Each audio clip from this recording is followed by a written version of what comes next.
Good morning, and welcome back to Daily Dhamma, a letter to our children. Today is November 12th, and our reading is The Care and Feeding of Shite Stirrers. Generally speaking, anyone who stirs the shite should have to lick the spoon.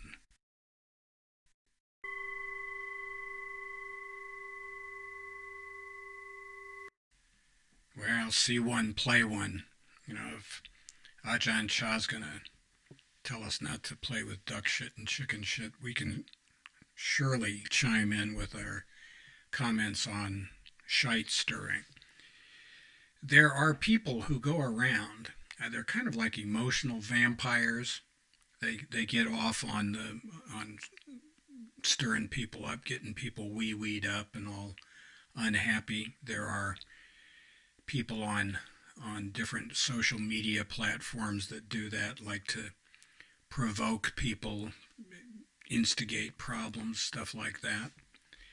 And we want to not be like that, and we want to avoid those people like the plague.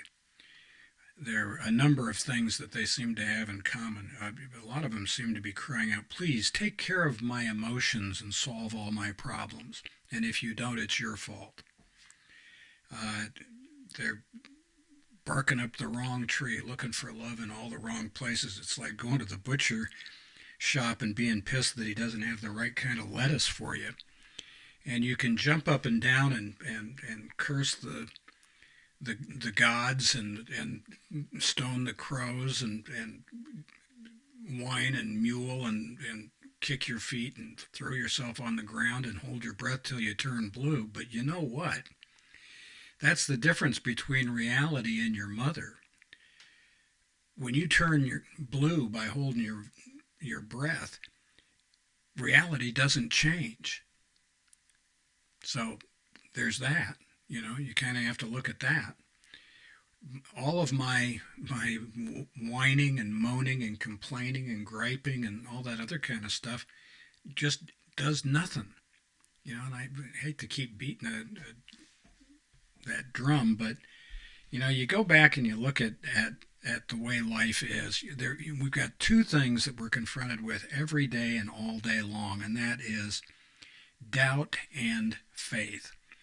Doubt's on one side, it's black, it's got nothing, it's going nowhere, it offers nothing to us. And then faith, on the other hand, gives us some idea, some glimpse of a way that life could be that it is not now. And if we go in that direction, if we become mindful of the many things in our life that we have to be grateful for, and remember, mindfulness is our theme for this month. If we become mindful of the many blessings that the universe offers us, it changes everything. We can't be lost in self-pity and dissension and all that kind of stuff if we are mindful of the gifts that we have got instead of envious of the things we have not. And that sounds simplistic, and maybe it is, but we haven't noticed that real rich people are a whole hell of a lot happier than we are. They just got more toys. And we're as happy as we want to be. Our attitude is entirely up to us, and we are not the boss. That's what we have to say to the people who stir the shite. And here, take a big lick on this spoon, will you?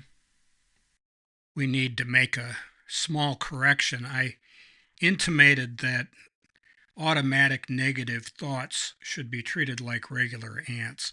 That is metaphorical. Ajahn Chah and the other Ajahns would never smush an ant, a real ant, but we can and should nip automatic negative thoughts in the bud.